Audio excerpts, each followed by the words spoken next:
Hi, and welcome to the first episode of Capital City Sports for March. I'm Jonathan Hilliard. And I'm Meredith Harvey. Coming up on Capital City Sports, the highly ranked Gamecock baseball team was put to the test this weekend. Could USC hold off a pesky Eastern Michigan team? And a couple of former Carolina football players are hoping to land in the NFL come next season. The Capital City Sports Boardroom will let you know who has the best shot at representing the Garnet and Black on Sundays.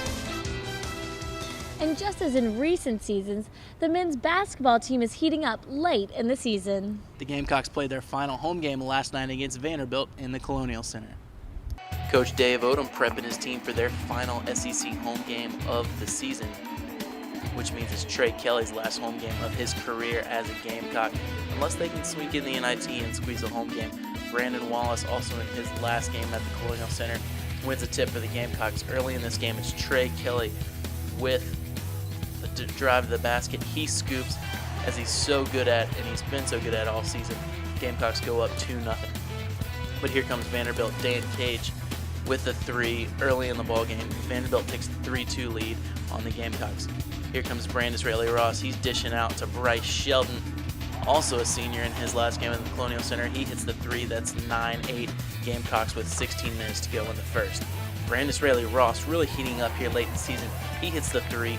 That puts the Gamecocks up 12-8 on the Commodores. But here comes Shane Foster and Brandon Wallace, the all-time leading blocker in South Carolina history, blocks, but Shane Foster right back with the three.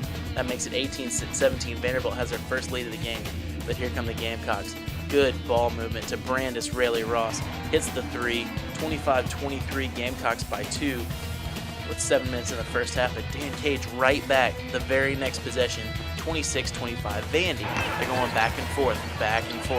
This time it's Trey Kelly. 4-3 in his last game. That's 32-28 Vanderbilt.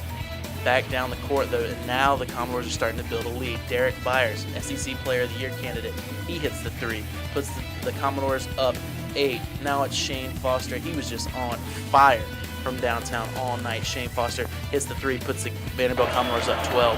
And the last play of the first half, just a dagger for the Gamecocks. Shane Foster hits the three, the buzzer goes. There's 12 for the Commodores at the half, despite USC playing pretty well. Second half, same story. Shane Foster with a little turnaround jump shot. But now it's time to do something about this, boys. Trey Kelly making sure that he's not going to go out a loser. Gets it to Brandon Wallace inside with the dunk. Gamecocks cut the lead to 15. Later in the second half, Kelly driving again. He's going to find Bryce Sheldon. He hits the three. 54-24 Vanderbilt. The lead is cut to 12. Now, Trey Kelly just trying to get a little help from his friends. Dwayne Day down low. He hits the lead. Gamecocks. Dave Odom getting fired up. Get the crowd in it, coach. Attaboy. Dwayne Day, giving him a little congratulations. Messing up the hairdo, but it's all gravy when it's good for the good of the team. Dwayne Day right back down the floor. He hits the three. That cuts the Vanderbilt lead to 6. Dwayne Day, look at the stone cold look on his face. He's really stepped up the last couple games. And now it's Trey Kelly driving the lane. He misses, but Dominique Archie's there for the putback. And it's a 4-point Vanderbilt lead, 59-55. But Brandon Wallace in foul trouble. The Vanderbilt Commodores really took advantage of that underneath. That's Ross Nelner. He hits the layup. Vandy's up 8, but Trey Kelly right back down the floor. He hits the three. Cuts the Vandy lead to 65-60. Trey wasn't done. He really stepped up in this game. Bryce Sheldon gets a steal here, and Trey, you can see him kind of landed awkwardly on that knee here, is going to drive it down all the way down the court, scores. You can see he's really walking gingerly. The coaches are trying to get a timeout for him. The officials finally give him a timeout. You can see Trey is visibly shaken. It's that knee that's been bothering him all season, but look at the stone-cold look on his face. He jogs off the court. Ladies and gentlemen, that was not the end of him. He would be back just 2 minutes later. Listen to the ovation the crowd gives him. Unbelievable performance by the kid from Washington, D.C., but he's going to have to do it without his partner in crime. You see on the rebound here, Brandon Wallace called for his 5th foul. He can't believe it. Has a few choice words for the officials. As you can see there, we can't say it because we lose our G rating. But good gracious, that was not a foul. Anyhow, Trey Kelly trying to do it all by himself with the dish to Dominique Archie. He has the dunk, and the Gamecocks are only down 1.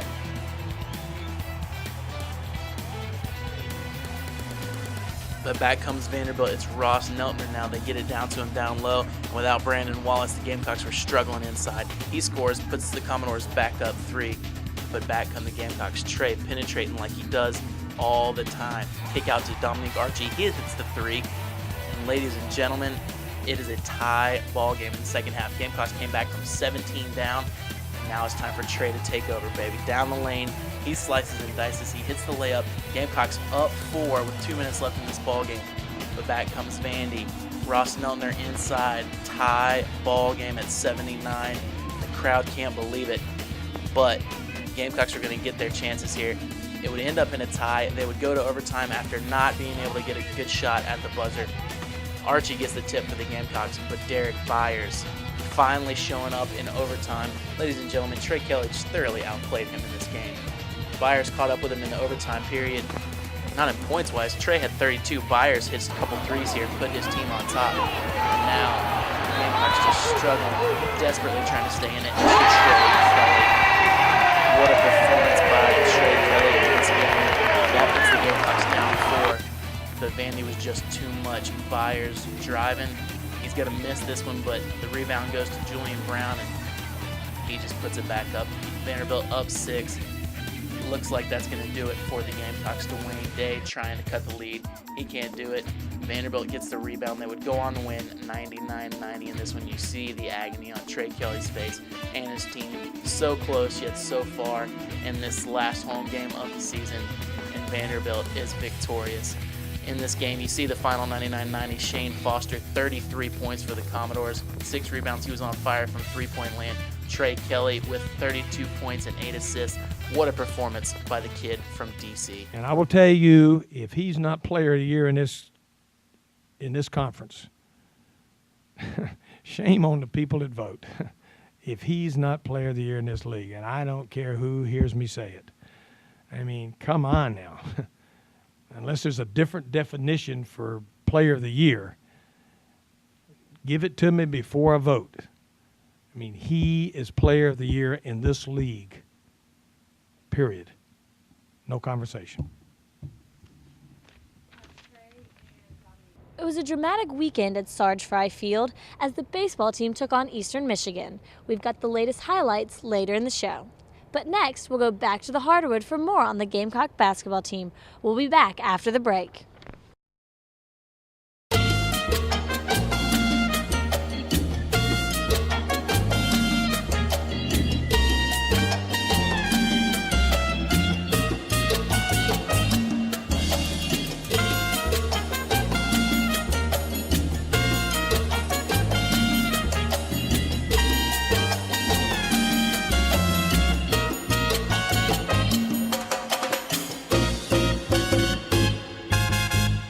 Do you have to go number 1 or number 2? Today, the world we live in is fast-paced and ever-changing. We need a senator who will lead us into the future. We need courage. We need integrity. We need someone who won't walk away from trouble. We need Bag of Leaves. Cast your vote to elect Bag of Leaves in the midterm elections. If you're not voting, then who are you electing?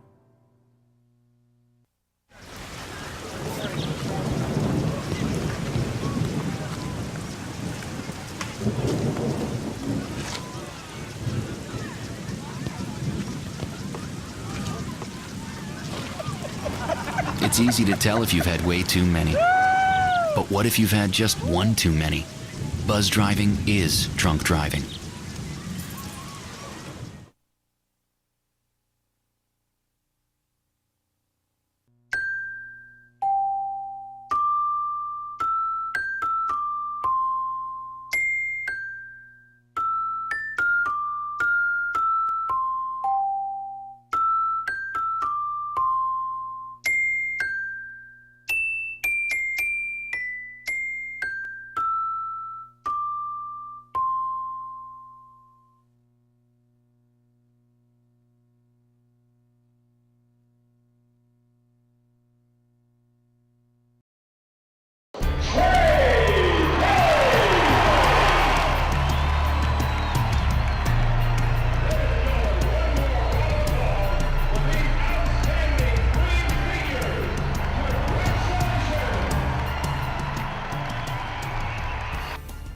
Saturday was senior day for a couple of USC superstars. Could the Gamecocks send Trey Kelly, Brandon Wallace, and Bryce Sheldon out on the right note? Let's go to Ed Cahill for more. Trey Kelly, Brandon Wallace warming up in each other's jerseys. Good show of respect. Brandon Wallace 4 blocks away from USC's block record. Senior festivities going on before the game there on senior day. Bryce Sheldon, 2-year senior, transfer out of California. Brandon Wallace, 4-year player. Done some great work for the program. Approaching the block record tonight. Would he get it? Trey Kelly getting a standing ovation from the crowd. So much respect from the fans. Done a great deal for this program in his 4 years here. And Trey giving a little love back to the fans. He loves you guys out there. Tip off. Trey Kelly gets it. He would get to work early. Right at the start here. Trey Kelly, little jumper. 2 points. Gamecocks up 2-0. Down 4-2, give it to Trey. 5-4 Gamecocks. Trey hits the 3. Archie is going to drive to the lane, get fouled, but on the inbound pass, Brandon Wallace says to the defense, "You got me redunculous." That is redunculous. Ole Miss trying to get something going here. Todd Abernathy drives to the lane. Brandon Wallace having none of it. That's block number 1. He's 3 away. Trey Kelly trying to make something happen here. Little teardrop. It's good. Ole Miss again trying to get something going. Brandon Wallace 2 blocks away from the record. Trey Kelly, little pass to Brandis. Bounces out, but Archie puts it back down. He'd have 12 points in the contest. Ole Miss trying to get something going on offense. Give it in to Dwayne Curtis. Put it on the glass. Gamecocks up 13-8. Brandon, he can pass 2. Archie puts it in. Watch this next play by Brandon Rayleigh Ross. The kid's got moves. You just got to use them. Whoop. Oh, yeah, that's in. 22-13 Gamecocks. Trey Kelly could add to that lead right here. Right in the face of Todd Abernathy. 25-15 Gamecocks. Brandon Wallace. That's block number 3. He ties the record. He's 1 away. Enil Polynice putting it in. 25-19 Gamecocks. Ole Miss trying to rally a little bit here. Sanders shoots the 3. It's good. 27-27 Ole Miss. Shooting again. It bounces out. And right here, folks, that's the record for Brandon Wallace. Congratulations. He'd have 7 blocks in the game. Kelly driving in. Bryce Sheldon would come alive in the second half. 4 3-pointers for Sheldon. 12 points in the second half. Everything falling for the kid. Abernathy trying to do whatever he can, but the second half was all Gamecocks. Trey Kelly, what's going right? It's going right. Bryce Sheldon for 3. It's good. Right here, Dwayne Day rattles out, but Brandon puts it back in for the dunk. He's good. And right here, one more. Trey Kelly just making a fool of Todd Abernathy. He is good. Todd Abernathy is bad. And that would wrap things up. The Gamecocks going to win 76-63. Carolina improves to 14-13 on the season. Mississippi drops to 18-10. Trey Kelly would add in 28 points. Dwayne Curtis, 6 for 13 from the field, puts in 14 points for the Ole Miss Rebels. Coming up for the Gamecocks this week, they'll travel to LSU on Saturday to take on the Tigers in Baton Rouge. And next Thursday, the run for the SEC Championship starts as the Gamecocks go to Atlanta to take on the rest of the SEC in the SEC Tournament. On to the rivals from the upstate. It's Clemson taking on Boston College last Saturday. KC Rivers starting the Tigers out early. He puts them up 3-2, but back comes Boston College. Sean Marshall with the dunk. BC goes up 5-4 early in the first half. And now it's time for the superstar to take over for BC, out to Jared Dudley. He hits the three-pointer. It's 12-7 BC with 13 minutes remaining in the first half. Back come the Tigers. You can see some great ball movement. This is going to be Cliff Hammonds hitting the three, the veteran, and now KC Rivers getting in on the action. That would give the Tigers a 23-21 lead in the ball game. Now it's Matt Morris getting in on the action from deep. It's 28-23 Tigers at this point. But Boston College coming back in the second half, taking a 5-point deficit at the half, and now Dudley taking the game over. It's 31-29. Clemson, they cut the lead to 2. Give it to Dudley again, streaking down the lane. He's got the layup, 35-33. Boston College now with the edge. And now it's Jared Dudley. By the way, he can shoot the rock too. Later in the ball game, you see it just taking over. He hits the three, 44-38 Boston College. Clemson would not go away though. Back come the Tigers. This time it's big man Trevor Booker inside getting the rock and finishing. 44-44. Clemson tied this ball game up. But Tyrese Rice coming right back for the Boston College Eagles down the lane. He's got the lay-in. 51-46 Boston College. And now it's Dudley putting the icing on the cake. He's going to hit this turnaround jumper, 55-46. BC hangs on to win it. Jared Dudley coming up huge for Boston College in this game. Clemson continues their late season struggles. You can see Dudley had 23 points and 11 rebounds in the contest, 15 points and 6 rebounds for KC Rivers of the Clemson Tigers. Clemson continues that late season fall. Kind of wonder if they got any shot to get into the tournament at this point. On to the SEC. LSU hosting the Florida Gators.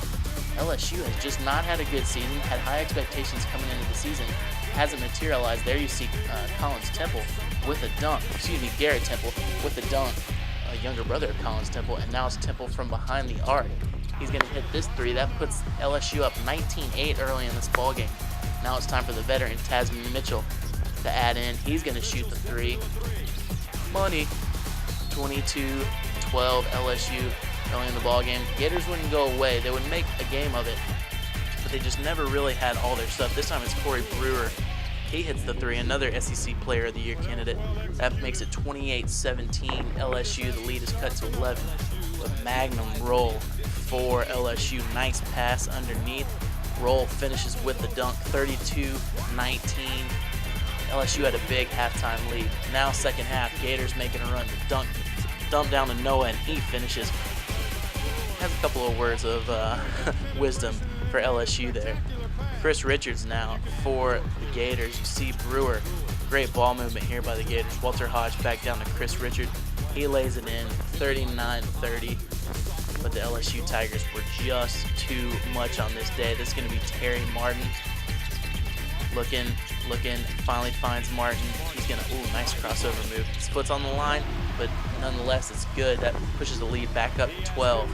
And at the end of the ball game here, you're going to see Darnell Lazar. Thank you very much. Tigers are going to go on to win this in impressive fashion. Get a big home win, even though they know they're not going to the NCAA tournament. Big baby, loving his teammates. He had to sit out of this one with an injury, but LSU goes on to win 66-56. Terry Martin, 18 points and 3 rebounds for the Tigers. Al Horford playing well for the Gators, as he always does, with 13 points and 9 rebounds in this SEC contest. Now take a look at the SEC standings. It's still Florida, despite their losing 3 out of their last 4 games at the top of the Eastern Division. They will be the SEC champs no matter what at this point. Vanderbilt playing strong. They come in at second. Tennessee, Kentucky, Georgia, and South Carolina round out the East. In the West, it's still the wild, wild West, with Mississippi leading the division, Mississippi State, Alabama, Auburn, And Arkansas and LSU playing some good basketball late in the season, but they will finish last in this division. On to the national scene. The top 10, Ohio State comes in at number 1. They're playing good basketball. UCLA just been steady up there in the top 10 all season. They're at number 2. Kansas moves up to number 3. Wisconsin, after losing to Ohio State, is at 4. Florida comes in at 5 despite losing 3 out of their last 4 games. Memphis at 6. Texas A&M at 7. North Carolina 8. Nevada sneaking back in the top 10 at 9. And Georgetown from the Big East rounding out the national top 10 at number 10. Later on Capital City Sports, the Boardroom will tell you what former Gamecocks could be future NFL stars. But next, Alex Riley and company will set the stage for what should be an exciting end to the 2007 basketball season. We'll be right back on Capital City Sports.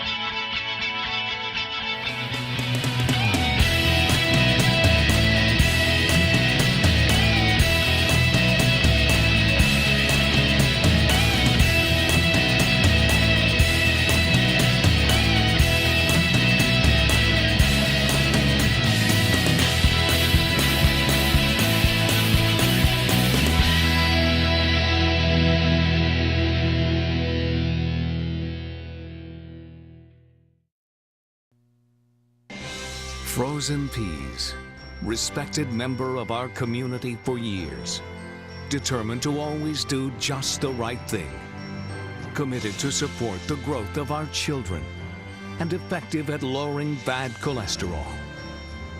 Frozen Peas, courage, integrity, fresh ideas. This message paid for by the Friends of Frozen Peas. If you're not voting, then who are you electing? Alone and crying, boom, boom, bam. Crying, pom, pom, pom. Crying, chaka, chaka, cha. Crying is always good. It's easy to tell if you've had way too many. But what if you've had just one too many? Crying. Buzz driving is drunk driving. Here we go.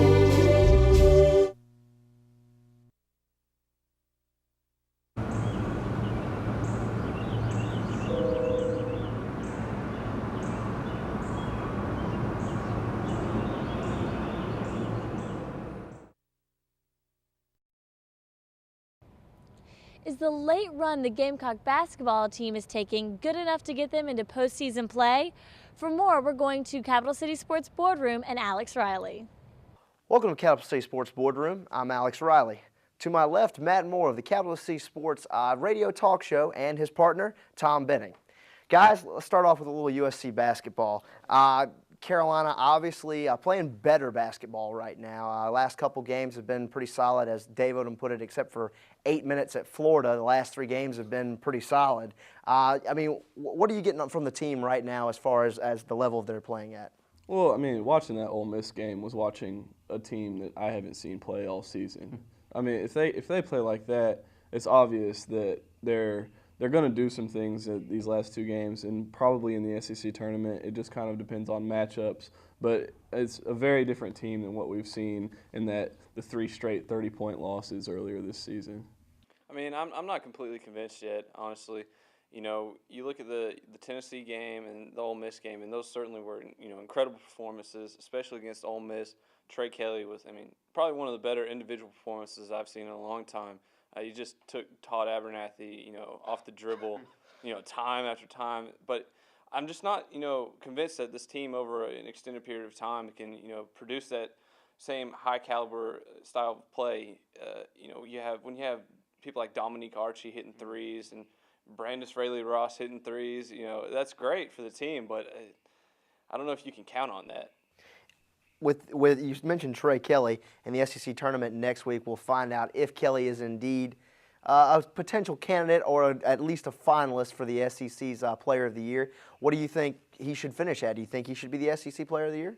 I would definitely put him first team All SEC, and anybody on that first team you have to consider for SEC Player of the Year. And I don't see how you couldn't take his name out of the running. He's got the points, he's got the intangibles like assists, steals, he's playing defense, he's got rebounds, he does everything, and he basically, for at least before maybe the last 3 games or so, he was the team. So in the SEC, to have one guy carry you straight through is pretty impressive. So you got to talk about him. 5 of the last 6 games, he's had 20 points or more. Can you first of all, can you put him on the first team, and then can you name him SEC player? Oh, he's certainly on the first team. And I'm going to go ahead and give it to him. The only other player that I would, consider in that same category would be Chris Lofton of Tennessee, because when you look at him, Lofton was out for a good 4 games with an ankle injury, and Tennessee was not good without him. And I think you would see the same sort of impact if Trey Kelly, were to be injured and would have to miss a few games for the Gamecocks. But the fact that Trey, there are other people on the Volunteers who can step it up, who can, on a regular basis make some big shots. Until these last couple of games, we couldn't say that about South Carolina, and Trey just really took the team on his back, and I really do think he deserves the SEC Player of the Year. The one thing that the problem he's going to run into, him and Chris Lofton's problem could be the injury, just missing 4 SEC games. But the problem that they're going to run into is hype. They're not getting any, and guys like Joakim Noah and Corey Brewer, and just like, especially coming from that national championship Florida team, everybody's talking about him. And where are we reading in the national media about Trey Kelly? It would be a travesty if someone from Florida I completely agree. Player of the Year. But it's voted on by the writers. It's voted on by the people who are writing about these guys, and you're not seeing anything out of from Trey Kelly. Hey, even Joakim Noah said that Trey Kelly was the most underrated player he had ever seen play basketball. Underrated players don't win awards. Exactly. But that award will be announced at the SEC tournament, which will take place in 2 weeks. What's Carolina capable of in that tournament, Tom? What do you think they can potentially do? Do you think they can win a couple games and make a little run? We saw last year they're capable of anything. They don't have the Ronaldo Balkman who's just catching fire, and you can tell he's going to dominate going into this postseason. We know what they have. They have Trey. They have some role players who can step up, hit some shots occasionally, but I wouldn't be surprised any way it goes. If they lose in the first round, I won't be surprised if they get to the. I'll be a little more surprised. I'll be honest if they get to the title game and they win it. But who knows? Like we were saying before the show, Dave Odom, maybe best postseason coach in USC history. So that certainly has to be taken into consideration. What about maybe even beyond the SEC? Do you think if they can finish out the season with a win over Vanderbilt on Wednesday night, and then maybe a win over LSU, who's playing a little bit better basketball without their star player right now, actually, and then maybe win a couple games in the SEC, do you think that they can go to the NIT and possibly, as Ron Moore said, three-peat it today? Oh, yeah. I think, really, they've got Vanderbilt, LSU, and at least one conference game. And if they win one of those, they're guaranteed a winning record or a 500 record at the worst. So winning 2 of those, they're definitely in. I would say they might even get in with 1, because how could a selection committee not have the team that's won back-to-back championships already? Right. I'd put them in as a 1 seed just because. It's all the NIT has as far as a story or publicity. Right. They have nothing if South Carolina's you have teams that fold maybe. Obviously Clemson's in very good running for the NIT right now. In Oklahoma State, teams like that, and those are your stories. But to have a positive story in the NIT is rare. So South Carolina could definitely do that. Well, Dave Odom said today that with the way the SEC is right now, it's a battle between teams, not just for NCAA berths, but for berths in the NIT, because the West is jumbled. The SEC, it's everybody, and then South Carolina on the bottom. Could it be possible that even with a winning record, Carolina could get left out of postseason play, period? I'll be shocked. To be honest, with a winning record. If they don't get in with a winning record, they might as well just get rid of the NIT. Even in a 32-team format, which they switched to last year? Just get rid of it. If you're gonna kill yourself and shoot yourself in the foot by not taking the 2-time defending champ, then just get rid of the tournament. There's no point in having it. Yeah, I agree. There are probably South Carolina fans in New York. I'd say that's probably second to South Carolina fans in South Carolina. And just to leave a team out like that, I mean, obviously there are going to be some other teams in the SEC fighting for those positions, but Probably more deserving teams. probably. But I mean, you look at, in any of these tournaments, you're looking at past. Like, nobody would be talking about Louisville if they weren't a solid program right now. So it's situations like that where your past is going to help you out, and it should help South Carolina out. That's all for now on Carolina basketball. The boardroom will be back later with more on Carolina baseball. See you then. Next on Capital City Sports, we'll turn the attention to the baseball diamond for highlights of this past weekend's action at the Sarge. And later in the show, we'll go back to the boardroom to preview this weekend's showdown with Clemson. Stay tuned, we'll be right back.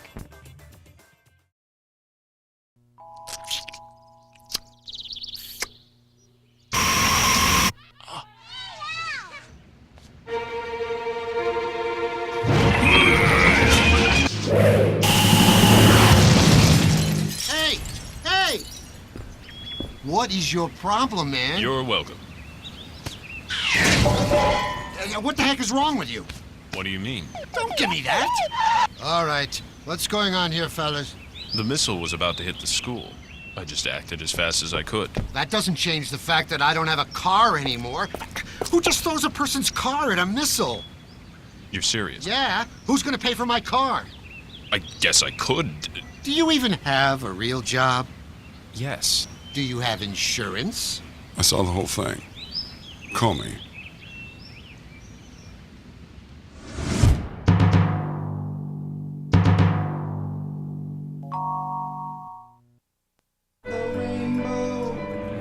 My pot of gold, your daddy's little girl, till heaven home. It's easy to tell if you've had way too many. But what if you've had just one too many? Buzz driving is drunk driving.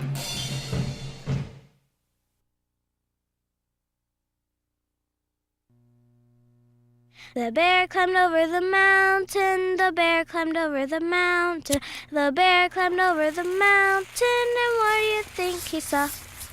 What do you think he saw? What do you think he saw? The bear climbed over the mountain, the bear climbed over the mountain, the bear climbed over the mountain, and what do you think he saw?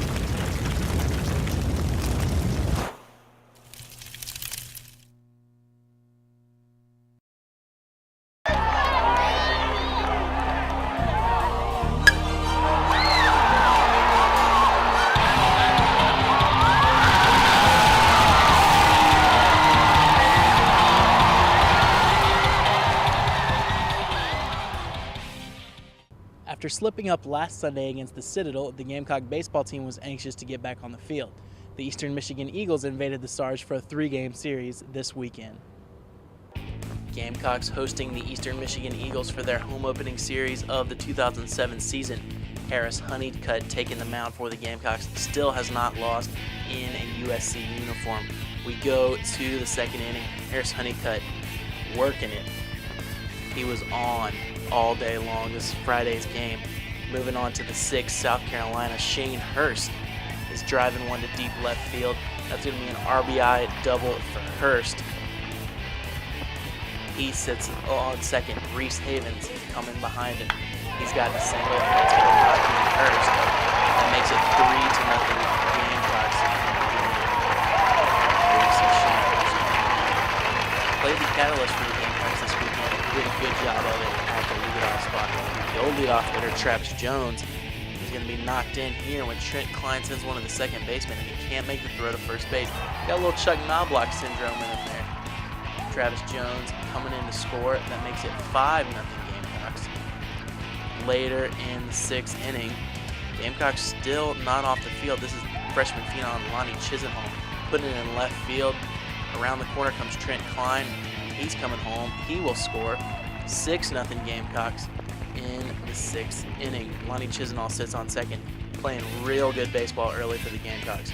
In the 7th inning, Harris Honeycutt getting out of the jam. Bases loaded. He gets out of it with a nasty curveball. And the Gamecocks are going to go on to win this one.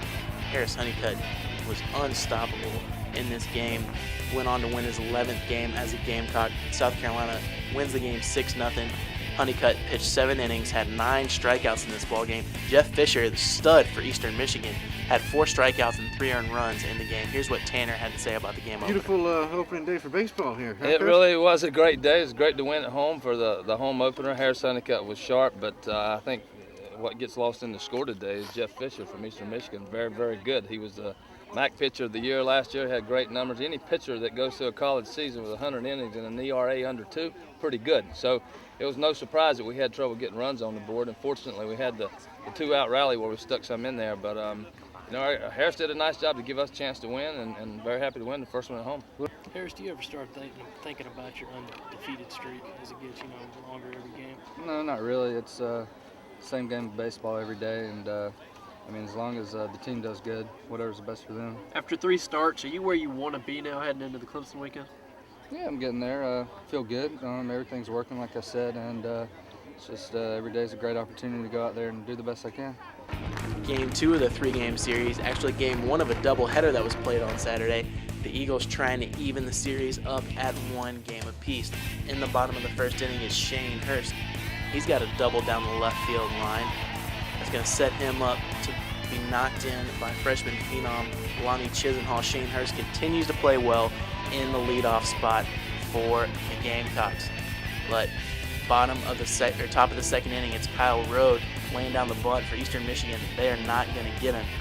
He sets himself up. Later in the inning, it's going to be Aaron Powell. He's laying down the suicide squeeze, most exciting play in baseball.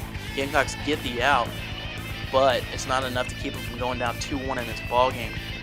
Jay Brown gets the strikeout, gets out of the inning, but gives up 2 runs, and the Gamecocks have an early deficit in this game. Later on, this is the top of the 3rd inning. Eastern Michigan's got something going again. This is Derek Lehrman. He's got the single, gets himself on base. Later in the inning, this is Jeff Davis ripping the ball down the right field line.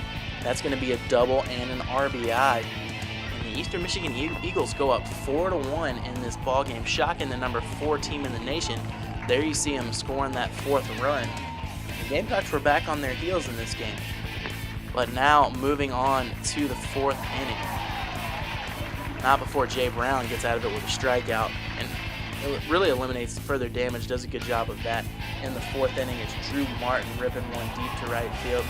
This ball is not going to stay in the ballpark. Drew Martin with the home run cuts the deficit to 2 runs for the Gamecocks. They are only down 4-2, but back to Derek Lehrman. He's got an RBI single here. That's going to score another run for Eastern Michigan, and it's 5-2 Eagles in the 5th inning. In the 8th now, Eagles threatening again, but Costner gets out of the jam for the Gamecocks. They hold on, keep that 5-2 deficit going into the bottom of the 8th, trying to get some runs back. It's Lonnie Chisenhall ripping one down the right field line. That's going to be a double again for the phenom Chisenhall out of North Carolina, trying to set the Gamecocks up for a rally here. Now, here's the superstar Justin Smoke for the Gamecocks, trying to knock in Chisenhall. Looks like he does just that down the right field line. What looks to be a double, but there you see the umpire rules it foul. Take another look at it. The ball just lands about a foot outside the foul line. The Gamecocks cannot score in the 8th inning. But now, bottom of the 9th, crunch time. Steven Reinhold is going to lead it off for the Gamecocks. Still down 5-2. He's going to get skimmed in the foot here, get himself on base, hit by the pitch. He would be on first base. Now it's John Willard coming up, trying to get the Gamecocks back on the board. He hits one deep to left field. Off the wall, Eastern Michigan cannot hold on to it. You see Steven Reinhold rounding third base. He's coming home to score. It's 5-3. Here come the Gamecocks. Lonnie Chisenhall, just who you want up at bat in this situation, coming to the plate with a 5-3 deficit. Bases loaded, 1 out, but oh no, hits it right at the shortstop. Looks like a double play. Here's the turn, not in time. Chisenhall hustling it out, beats it by about a step, keeps the Gamecocks alive in this ball game. It's 5-4. And now comes Phil Disher. We're going to let you listen in on it because it was something else. Bases loaded, 5-4, 2 outs.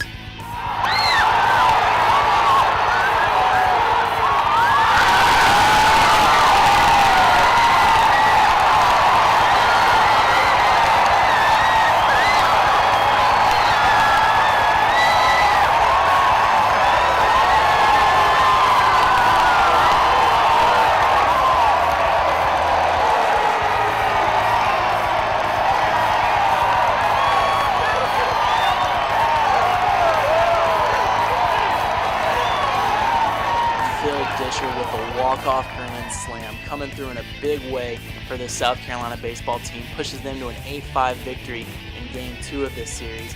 Fisher walk-off grand slam, just the epitome of emotion. Just a great ball game. Derek Lehrman 3 of 4 for Eastern Michigan. Now on to Game 3. The Gamecocks would take it 5-1 in the second game of that doubleheader on Saturday. Justin Smoke homered in the game. He was 1 for 4 with an RBI and a home run. Jeff Hare for Eastern Michigan was 2 of 2 with an RBI on the day. This week, it's the big one. Gamecocks traveling to Clemson on Saturday to take on the Tigers in the first of a 2-game home-and-home series. Then Sunday, the Gamecocks come back home to Columbia to take on the Clemson Tigers in Sarge Frye Field. Later in the show, the Boardroom will take a peek in the NFL Scouting Combine and tell you how some former Gamecocks are performing.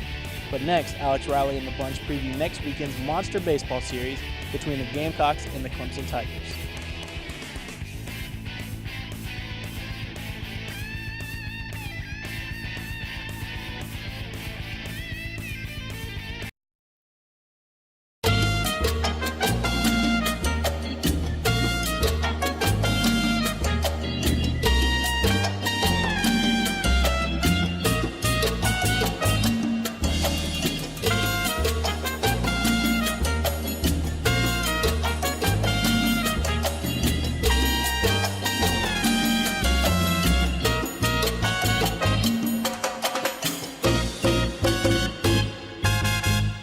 Do you have to go number 1 or number 2?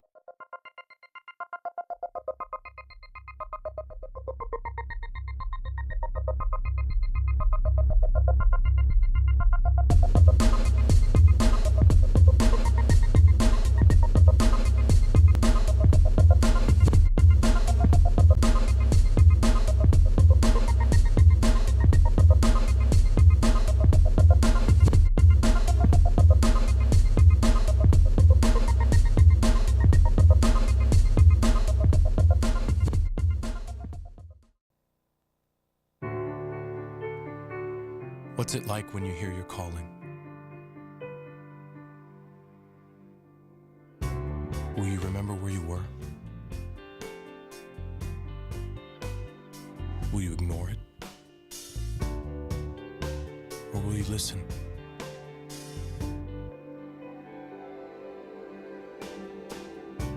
What if it calls you to go halfway around the world? To share your skills? To serve people you've never met? To do things you never thought you could? What will you do when you hear your calling?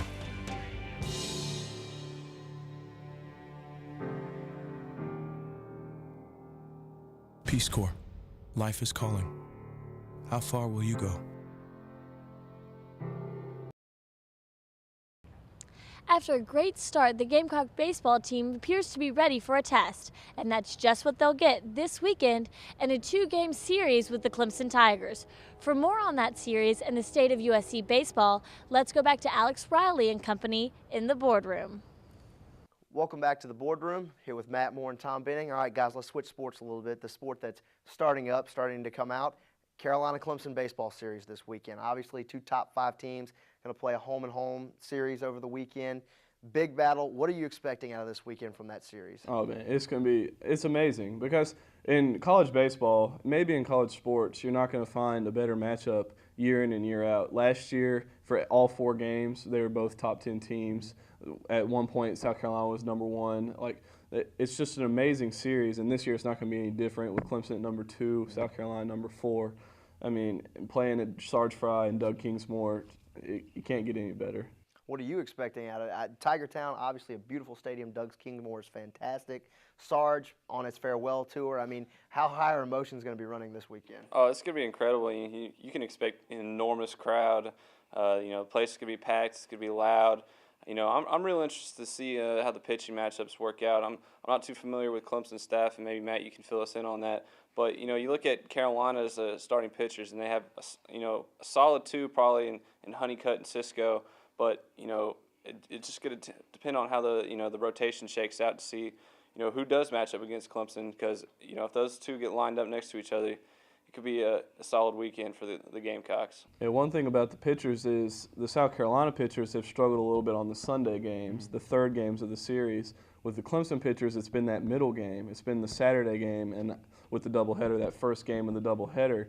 So for South Carolina, that works out okay in a two-game series because you only have to throw two of them. But with Clemson, they might have to do some shuffling in their rotation so that it works out that playing up here on Sunday, they have maybe their number 3 guy and not their number 2 guy. Well, both the Tigers and the Gamecocks went ahead and got their loss out of the way. Nobody's going to be going undefeated this year. Talk about, I don't know if you got to see anything from the George Mason loss. I mean, did that say anything to Clemson? I mean, was it just a fluke or, I mean, what happened? Well, I think any time a Clemson team only scores one run, the other team is kind of lucking out. I don't know if it was a great pick. What happened if it was just an off day for the hitters? They've got 7 guys batting over 300. So to hold them to one run is pretty impressive. They don't have the power, but Clemson teams never really have a whole lot of power. It's kind of that Jack Leggett small ball kind of stuff. So that was what it was. George Mason just did a great job of holding them to one run, and they put up 5. But in the other wins, Clemson's put up 9 runs, 11 runs. So these series could be pretty high scoring, but they also haven't seen pitchers like they're going to see. Now, last week we talked about, of course, Carolina got its loss out of the way 2 weeks ago at the Citadel. Last weekend, though, Eastern Michigan provided a heck of a challenge for the ball team. Phil Disher had to hit the walk-off grand slam in the 9th to win the thing. I mean, are you surprised that on the first home series of the year, Carolina's got to pull it out in the bottom of the 9th with something like that? Well, I mean, when you consider, college baseball, it's not like the other college sports where, you have to be a BCS conference school to be, a solid program. The Citadel obviously is not a powerhouse or anything, but smaller schools with baseball, Eastern Michigan, and I remember last year there was a couple of schools that sort of came out of nowhere and surprised the Gamecocks and stole a couple games from them. Right. There's going to be that expectation that, especially with the season being so long with so many games, that you're going to get some challenges from some up and coming programs because it's not like in football where you have the established powers and it's a big deal when a smaller school comes through, comes into town and puts up a good fight. So I don't think it's anything to be worried about. Just kind of shifting gears as far as recognizing what teams can be good from football, basketball, and now into baseball. Right. Unpredictable rivalry series as always. What are you expecting out of this weekend as far as what's the record for this rivalry going to be at the end of the weekend? Well, if you look at it in the past, the past 5 years before last year, they'd split 2-2 in the 4 games. Last year, Clemson won it 3-1, but that one game was the game on the weekend series. Right. South Carolina historically does a little bit better on the weekend series than the midweek series later on in the season. So I wouldn't be surprised if it's a 1-1 or maybe a 2-0 advantage to South Carolina just because they have that 1-2 pitcher tandem and they've historically been better. So I could see a 1-1 split, a 2-0 for Carolina, but really a baseball game is they're 9 innings, anything can happen. Clemson could put up 8 runs in the first inning and lose, and South Carolina could do the same thing. So it's just a weird thing. It's hard to predict. And what about you, Tom? What are you expecting this to be? I'm right along the same lines. 1-1 split. I think for both the team, obviously they want to sweep the series, end up 2 out of this weekend. But I don't think a split's bad for either team at this point in the season, or at any point in a Carolina-Clemson matchup. So I think a split's probably likely, but like Matt was saying, you can just never tell. Yeah, predicting to beat the number 2 team in Clemson, or for Clemson to predict to beat the number 4 team down in Columbia. Right. That's, Big assumption right there. You can't even do that in basketball, where 2-4 is so close. In football, 2-4 is such a close game. There's obviously no clear-cut winner. You think it's possible that if somebody comes out with the 2-0 sweep this weekend, we could be looking at the nation's number 1 team? I don't see how you couldn't consider it. You've got teams like Vanderbilt and Florida State, who are having, incredible seasons already. Florida State had a sweep over Tennessee, which was huge, a top 25 team. So to have a number 1 kind of jump up still with a loss is asking a little bit just because you have undefeated teams. But if somebody wins both of these games, that's 2 victories over a top 5 team. You got to consider them. All right, we'll be right back with more from the boardroom. We're going to talk about some of those guys that used to be Gamecocks in the NFL Combine coming up next.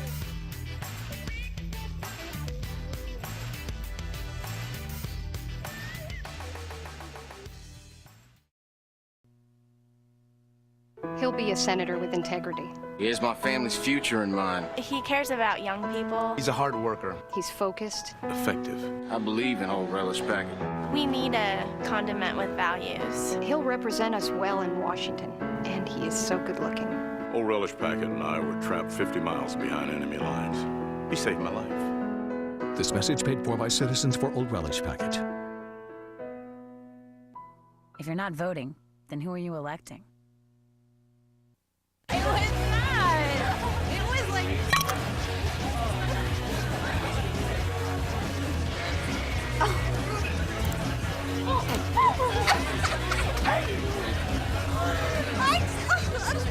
It's easy to tell if you've had way too many. But what if you've had just one too many? Buzz driving is drunk driving.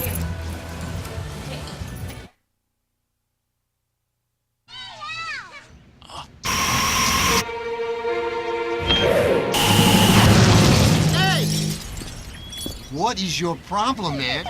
All right. What's going on here, fellas? The missile was about to hit the school. That doesn't change the fact that I don't have a car anymore. Who just throws a person's car at a missile? You're serious? Yeah. Who's gonna pay for my car?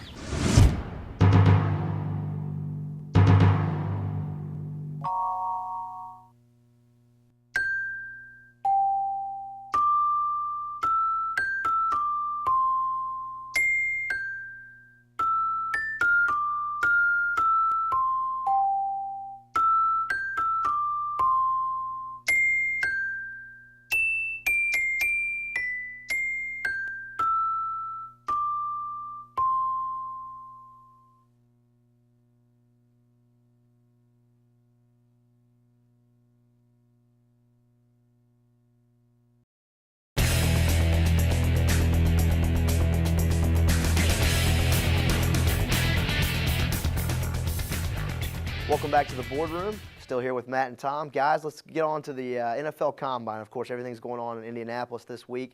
Of course, the big story out of South Carolina is going to be Sidney Rice, obviously. I mean, the two top players are going to be Sidney Rice out of Carolina and Gaines Adams out of Clemson. Those are going to be the state's two big prospects. But we're going to focus on Rice right now. The receivers have already done their thing. Sidney ran in about the 4.5 range. Kind of the middle of the pack of the rest of the receivers. Do you think he needed to stand out in that in order to boost his draft stock? I think Sidney's ability to catch the ball is going to be why he stands out in this an incredible receiver core that we've got in the draft this year. I think it'd have been nice if he'd have been in the 4.4s for his 40 time to show that he's got that vertical speed. But I think people know why they want him. I think it's not about his straight speed. He can catch the ball over anybody. So I think he's okay.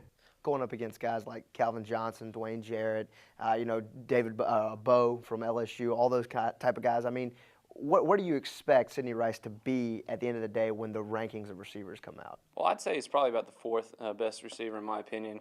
Obviously, you have Calvin Johnson, who's just, incredible. Running 4.35 was it? 4.36, and 239 pounds. He's just incredible vertical. He's far and away the best receiver in the draft. Then I think you have some interesting choices. You could go in the direction of Dwayne Jarrett from USC, the two All-Americans, the national title, just a little more speed. Right, you can go down the list there.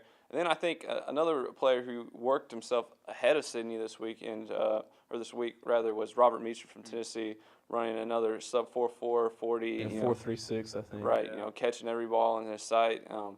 And I think Sidney, when I talked to Sidney last year, he said he was going to run. I asked him what his 40 time was. He said, it's about 4.5.